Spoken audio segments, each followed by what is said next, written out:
This is the program that shows you the side of police chase videos they didn't want you to see. Bungled arrests, kamikaze crooks, and cop-based carnage of all kinds.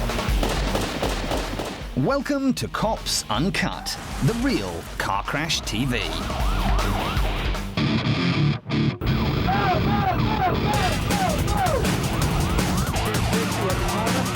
On my way.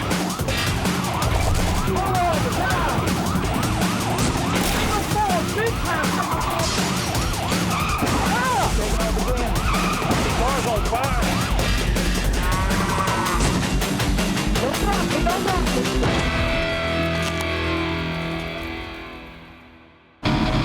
Coming up on Cops Uncut, some proper off-road recklessness, 50,000 volts for this frying felon, and a suspect shows some suspect driving skills. 260 at the corner. On my way. Sometimes on Cops Uncut there's no gunfire, no high speed, and in this case only half a car. The slow coach in this pensionable Dodge pickup is attempting to escape from the LAPD in what has to be the least spectacular chase ever. Even in the days of the horse and cart, highway pursuits were more exciting than this. The cops, to their credit, have tried just about everything to liven things up, including blowing out the guy's front tires with a spike strip. But still, the snail-like suspect plods on.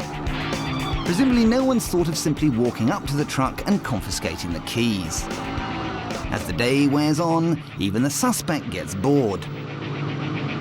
He manages to speed things up immeasurably just by climbing out of his bucket of bolts and running away on foot. He soon gets lost and has to ask random bystanders for directions. But it's not long before the hapless hooligan finds himself running straight back into the arms of the cops, literally. But even a fine flying tackle like this one can't make up for the man's earlier coma-inducing dullness. So half the LAPD sits on him just to make sure he never puts anyone through that traffic-based tedium again.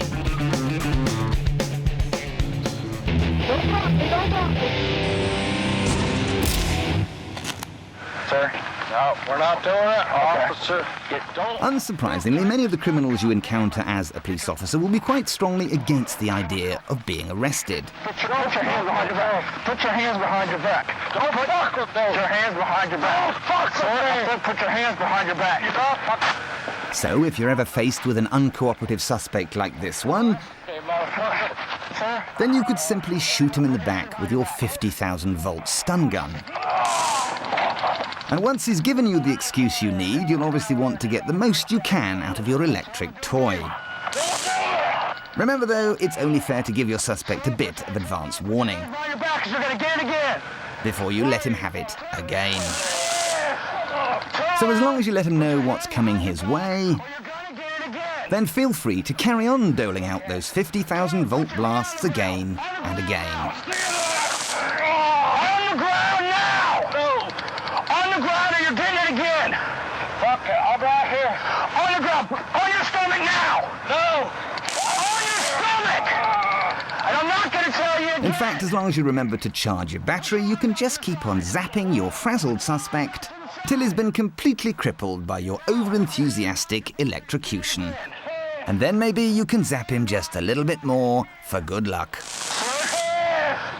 You fucking hammer me! Now lay there. Don't move. Don't move. Why are you fucking... Don't move, sir, or you're gonna get it again.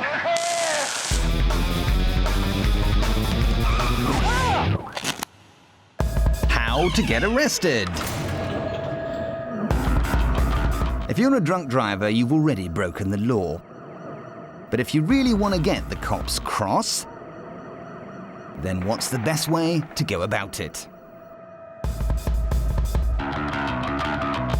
One trick that works a treat is the reversing back into the cop car's bonnet routine. It may not look much, but as far as the cops are concerned, this type of thing is most definitely a no-no. Because here on Cops Uncut, we've seen reverse rear endings like these over and over again. And they'll always bring the driver of the squad car and all his mates down on your ass in a big blue scrum.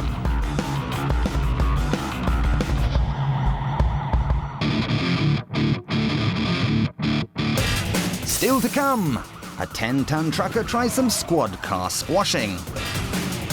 A bad guy gets bowled over on the lawn. And a horrific highway smash. Taking off again. When somebody refuses to stop for the cops, it's quite often a clue that there's more going on than meets the eye. When this police officer decided to try and pull over the bloke in the grey Chevy ahead for driving erratically, he wasn't aware of his suspect's full criminal qualifications. This guy is no common or garden drunk driver. He's a bona fide cat burglar with multiple warrants out for his arrest on charges of breaking and entering and safe-cracking. He knows that if the cops catch him, he'll be spending a very long time in the clink, which is precisely why he's keen to escape. But his desperation is clearly hampering his ability to control his car.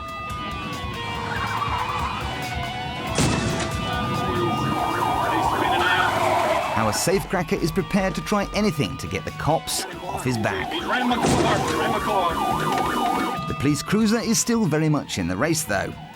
But after that ramming, things have got personal.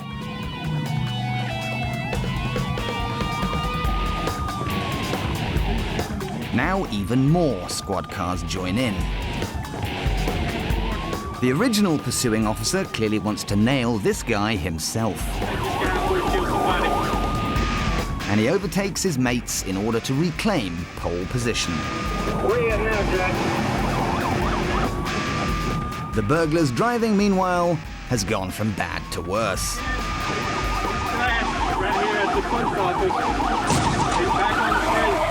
As well as the odd unscheduled detour, this guy isn't averse to driving straight through junctions without stopping.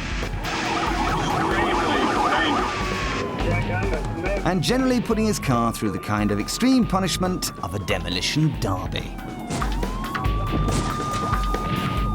The inevitable wipeout could be just around the next corner. 1050 in a tree.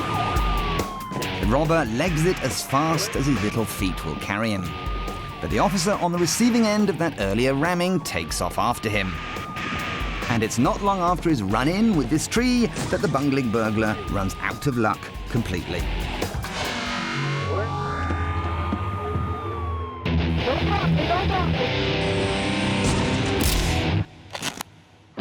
It's frightening just how many criminals can't stick to the roads.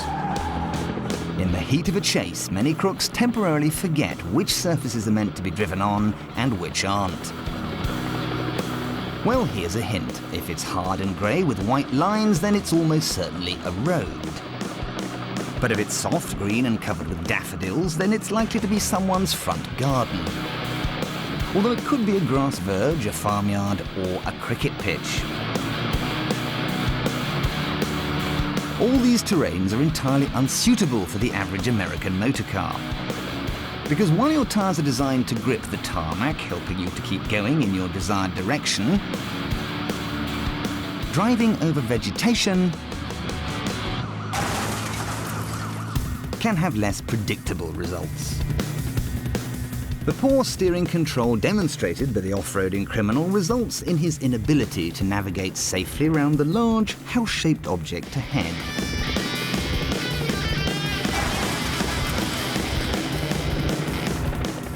Makes him look like a bit of a moron. The ever-helpful cops guarantee that the criminal doesn't make the same mistake again by making sure that he gets a good close-up view of what a lawn looks like while they fit him with a shiny new set of bracelets.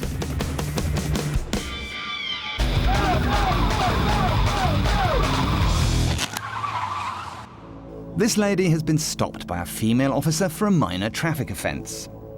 Now, we all know that women drivers come in for a bit of bad press, all of which is, of course, entirely unfounded. Tonight, though, one female driver isn't just going to live up to that reputation, she's going to blow it sky high.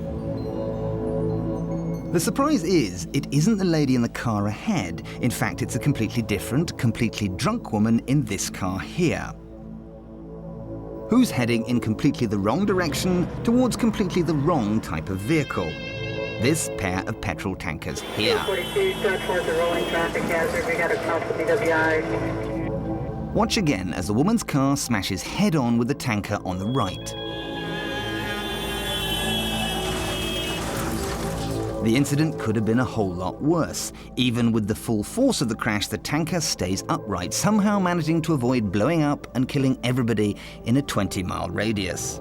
And thanks to the lousy driving skill of the lady in this SUV, the female officer and her mates are close enough to rush in and take control. So it's clear that some women really are very bad drivers. But sometimes bad women drivers are actually quite good to know. And some women police drivers are very good to have around when the going gets particularly bad.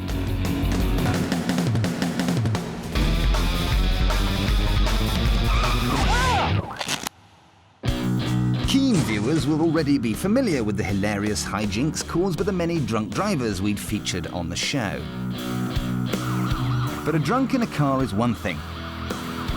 When the vehicle in question is a thumping great semi-articulated lorry, well, you can imagine what the consequences might be. Except that because this is Cops Uncut, you don't have to imagine anything, because we've got it all on tape.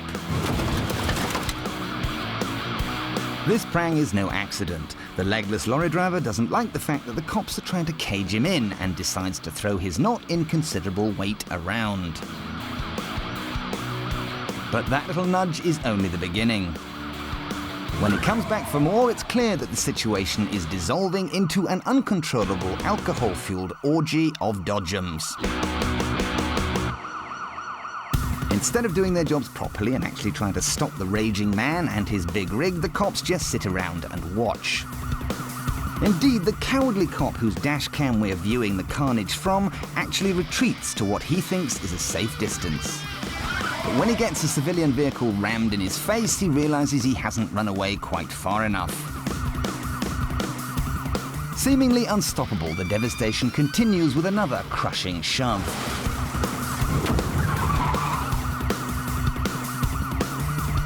The juggernaut lines itself up for another bash, and unbelievably the officer retreats again.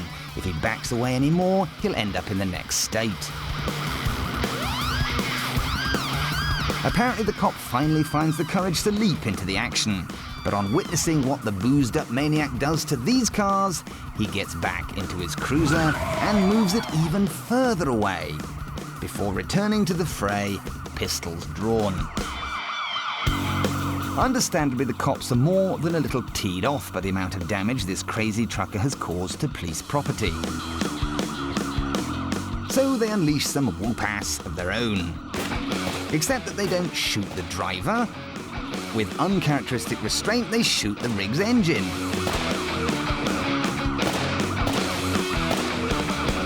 Finally, the destruction is over. The police head back to the precinct with their suspect in tow, hammered, hogtied, but otherwise unharmed.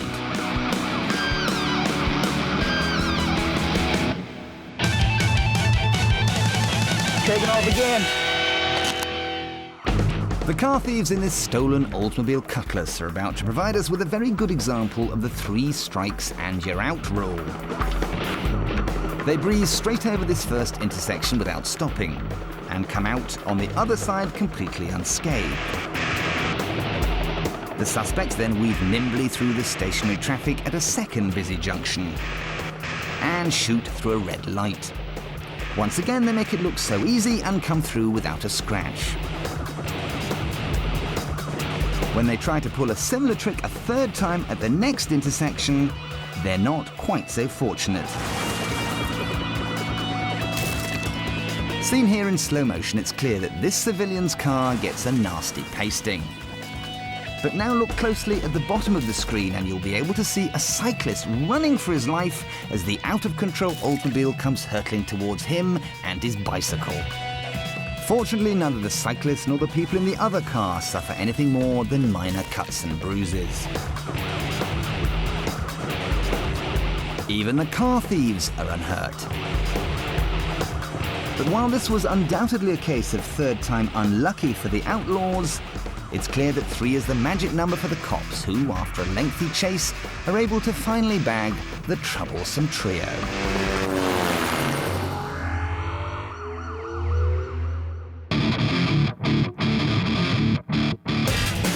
Still to come, a white carman takes to the trees, and losing control doesn't mean losing the race for this felon.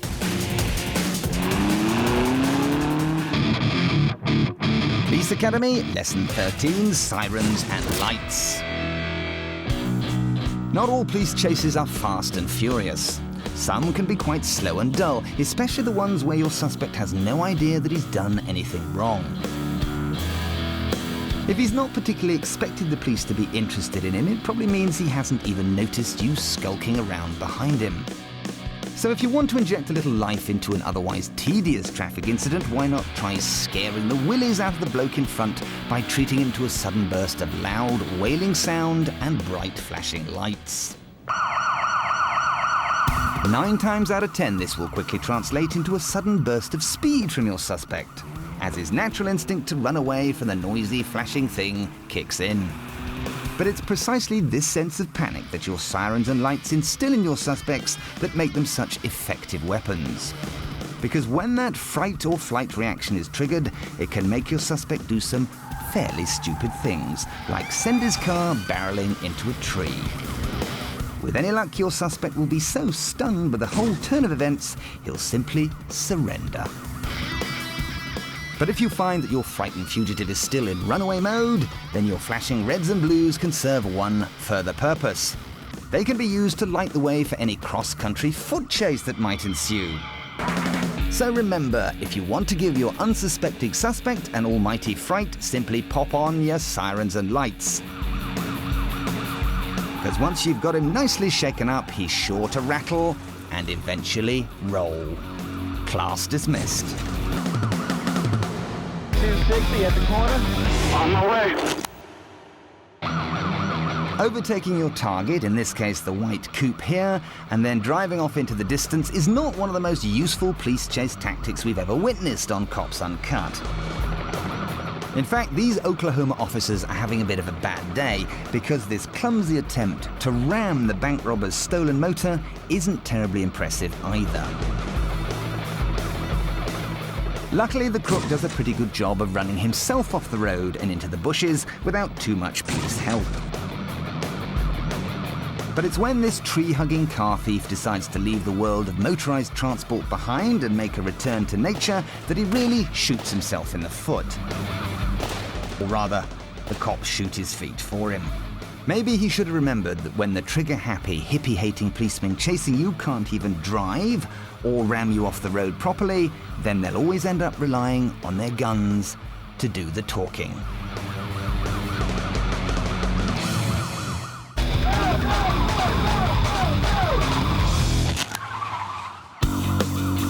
This nighttime Ohio chase starts off just like many others. The police are trying to pull over the stolen Hyundai ahead without a great deal of success. They try a half-hearted box maneuver in the vain hope that this might persuade the driver to come to his senses. Instead, the suspect puts some distance between himself and the cops. For a while, all the patrolman can do is sit and stare at the fugitive's taillights, wondering what to do next. Then an unexpected guest joins the party. Motivated by some misguided sense of truth, justice, or the American way, this civilian decides to try his hand at little law enforcement of his own. He speeds up, squeezing between 2 cars. And once he's in the lead, our vigilante slams on his brakes, apparently inviting the crook to crash into his rear. When the suspect manages to swerve out of the way, the daring driver tries the exact same stunt again. And again. And again. For a while, the two civilian vehicles battle it out amongst themselves. The cops seem content just to sit and watch the action without lifting a finger. The have-a-go heroes' unsanctioned actions might be brave, but they're also highly irresponsible, not to mention totally illegal. But despite the fact the police are supposed to treat such behaviour extremely seriously, none of the squad cars involved seems prepared to intervene. It's not until the car thief takes a surprise turning off the highway down a slip road that the renegade civilian is finally removed from the equation. Now at least there's only one crim for the cops to deal with.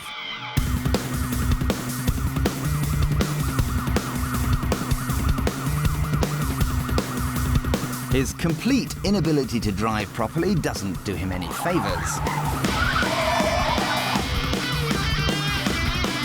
But he barrels on blindly.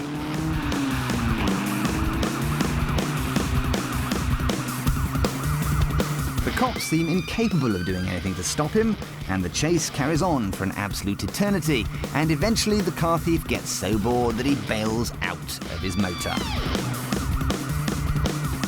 As far as we know, the stupid cops are still chasing the Hyundai.